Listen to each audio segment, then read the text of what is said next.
Jean-Claude Juncker confessed that former Prime Minister Tony Blair, despite being a renowned Europhile, still contributed to the UK's distrust of the EU and paved the way to Brexit. Prime Minister Boris Johnson informed the EU earlier this week that despite negotiator Michel Barnier's pleas, the UK will not be extending the transition period. The UK will be leaving the bloc by December 31, with or without a deal. As a result, trade talks are set to intensify over the coming months, as the two sides attempt to agree on controversial issues such as fisheries and a so-called level playing field. Mr. Johnson was determined to stick to his promised deadline after the Brexit conversation has been dragging on since the 2016 referendum.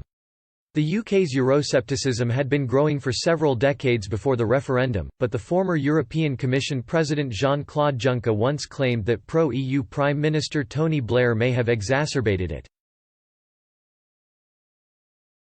German magazine Der Spiegel asked Mr. Juncker last year if the British were ever at home in the EU.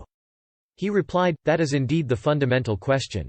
I have been involved in European politics since December 1982 and have seen time and again that the British have operated on the premise, we are only in the EU for economic reasons. When it came to the political union, to moving closer together, they wanted nothing to do with the EU. That was even the case with my friend Tony Blair.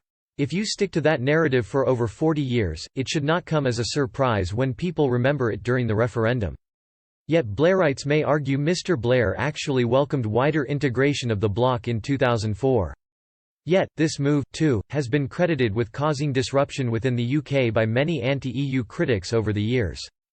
Kevin O'Rourke explained in his 2019 book, A Short History from Backstop to Brentry, that the enlargement Mr. Blair supported, which included 8 former Soviet states, was important in helping Brexit to come about in the first place.